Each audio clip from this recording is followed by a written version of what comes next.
Ce que vous voyez devant vous, c'est un char de Wiza qu'on appelle Abrams. Vous devez savoir que ce char porte le nom de l'un des généraux emblématiques de Wiza, Abrams. Vous comprenez? Ce char, ses mérites ont tellement été vendus aux Européens, aux Africains, aux Asiatiques et aux Sud-Américains que la plupart des gens pensaient que ce char était un autre phénomène qui venait d'une autre planète. Surtout quand il s'agissait de la situation russo-ukrainienne. Avant l'arrivée de ces chars-là, non, il n'y a pas de commentaire que les médias français, médias britanniques, médias allemands, belges, en un mot, les médias occidentaux n'ont pas fait sur les mérites de ce char. Char Abrams, le fameux char qui va changer le cours de la situation, le fameux char qui va faire du mal aux troupes russes, le fameux char qui va permettre aux hommes de Zelensky de mettre définitivement fin à cette situation, le fameux char ceci, le fameux char cela. Ces chars, on les a envoyés sur le terrain en Ukraine. Vous comprenez? On les a envoyés sur le terrain en Ukraine. Et face aux chars, les T-60, les T-75 russes, les chars russes qu'on a qualifiés de l'ère soviétique, de chars voilà, d'une autre époque, des chars d'antiquité. Ces chars, c'est T, je ne parle même pas de T-14, parce que T-14, ça c'est un autre niveau de chars russes. Ce sont les T-60, les T-90, les T-75 qui ont mis complètement à sac les Abrams et les Léopards et les Challengers britanniques. Et pour couronner tout, il a été demandé à M. Zelensky et à ses troupes sur le terrain de retirer complètement et définitivement les chars que les Ricains ont envoyés, donc ces fameux chars. Vous savez pourquoi? On nous a expliqué, quand nous avons fouillé pour savoir exactement pourquoi ce char qui a été tant vendu, pourquoi les Wiza demandent à ce qu'on retire les chars Abrams et britanniques Challenger sur le terrain. On nous a dit que la réparation de ces chars coûte énormément cher. Et que pour les réparer, il fallait les ramener dans des lieux sûrs comme la Pologne et la Roumanie. Et donc, ceux qui devaient servir de coût de réparation de ces chars, qu'est-ce qu'ils ont fait? Alors, ils ont pensé que c'était mieux d'acheter des missiles pour envoyer, parce que le coût de réparation de ces chars, c'est énorme. Mais puisque, dans une telle situation, on ne peut pas avancer ça, les chars, parce que vous devez savoir, les chars ont multiples fonctions sur le terrain. Les chars peuvent servir de couverture pour les hommes sur le sol. Les chars peuvent, n'est-ce pas, frayer des chemins pour des hommes sur le terrain, n'est-ce pas, notamment des chars tout-terrain, pas des chars faiblards. Les chars peuvent protéger les troupes sur le terrain. La capacité des chars aussi à lancer des obus, ça peut aussi faire mal à l'adversaire.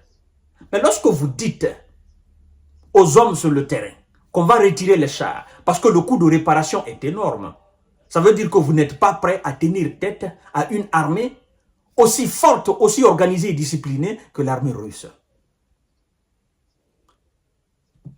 Donc, officiellement, on nous a dit qu'on a donné l'ordre de retirer.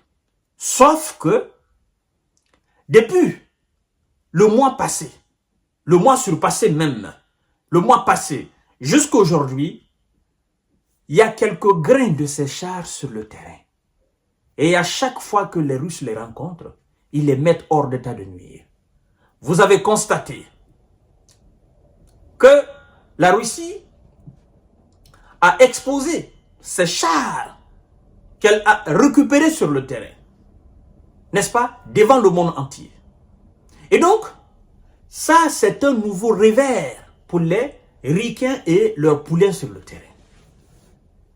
Il n'y en avait pas beaucoup.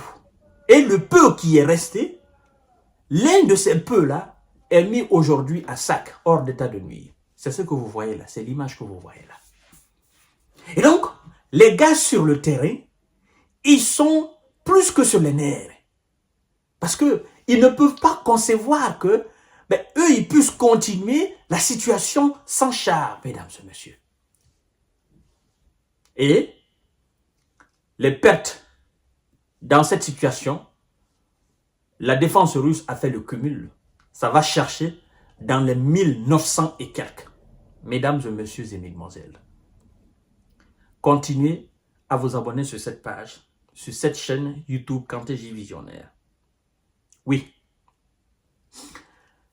Les hommes de Zelensky ont encore perdu sur le front.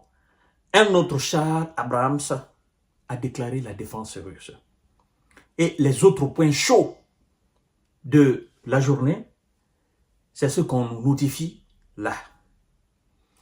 3 postes de tir de lance-roquettes multiples HIMARS américains et une dizaine de spécialistes étrangers qui les desservaient ont été anéantis.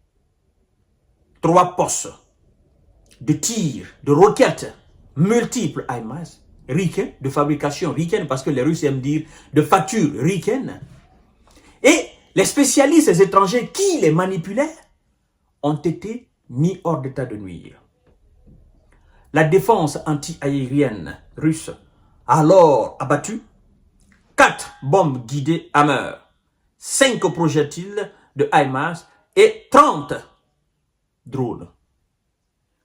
Les pertes cumulées des hommes de Zelensky et de ses supplétifs occidentaux, mesdames et messieurs et mesdemoiselles, les pertes s'élèvent à 1940 S qui ont été envoyés au repos éternel et qui ne seront plus jamais sur le terrain. Nous vous donnons toutes ces informations pour que vous compreniez ce qui se passe sur le terrain. Et pour encore inciter les belligérants et co-belligérants à se réunir autour de la table afin de trouver une situation très pacifique, une solution très pacifique, une solution très diplomatique à cette affaire. Parce que je ne vois pas d'issue pour les hommes de Zelensky et leurs supplétifs sur le terrain face aux hommes de M. VP qui ne cesse d'enregistrer des victoires. Je vous donne rendez-vous tout à l'heure pour notre série d'informations et de décortiquages. Je vous demande tout simplement de continuer à vous abonner sur ma chaîne YouTube Kanté J Visionnaire le vrai, mais aussi de vous abonner sur ma chaîne Facebook Infomonde, d'activer la cloche de notification pour ne plus rater mes vidéos. Mesdames et messieurs, je vous souhaite une excellente fin de journée. Merci beaucoup.